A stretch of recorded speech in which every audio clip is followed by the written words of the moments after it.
الله الرحمن الرحيم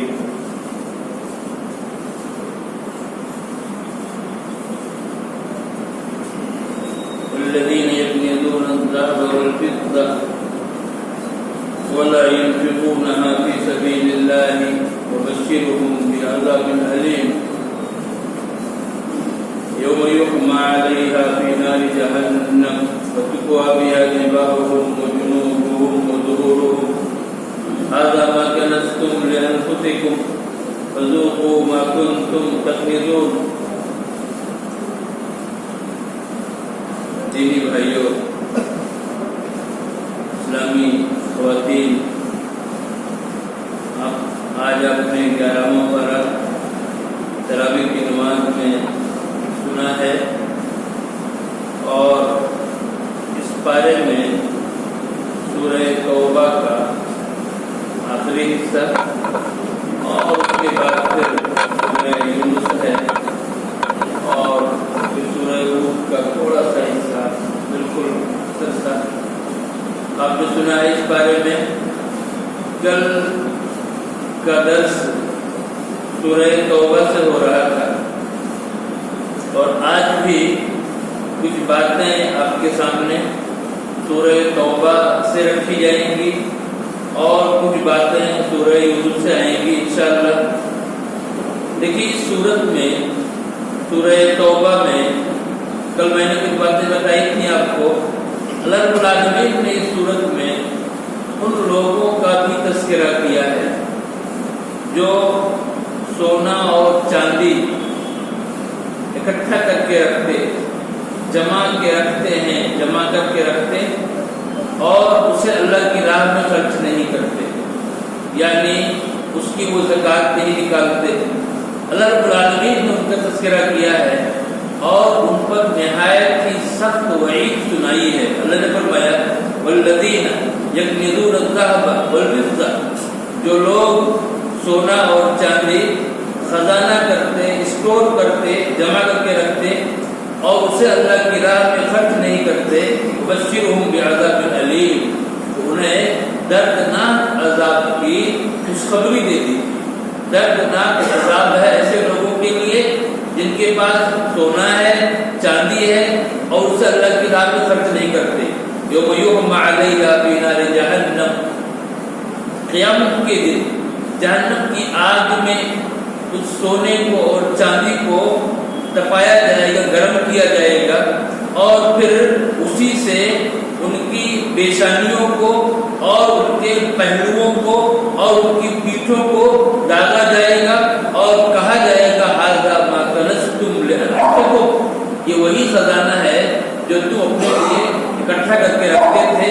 فذوقوا ما کنتم تکنزون، اب تم جو خزانہ جمع کر کے رکھ رہے تھے اس کا مزہ آج چکھو.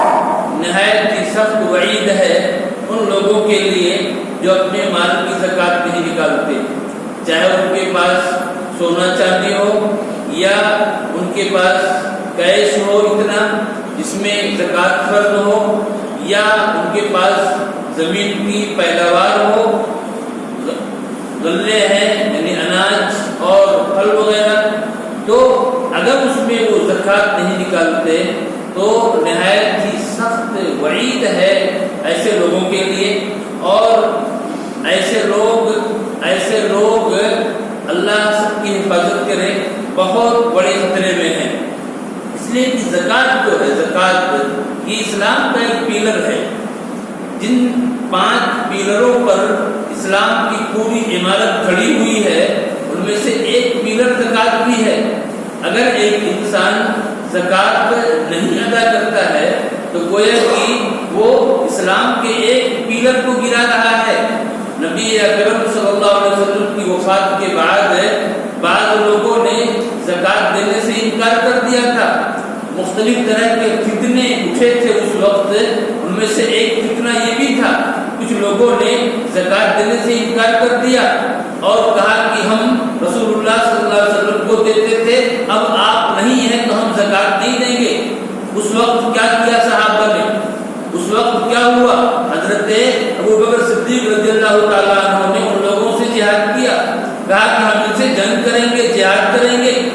اگر یہ لوگ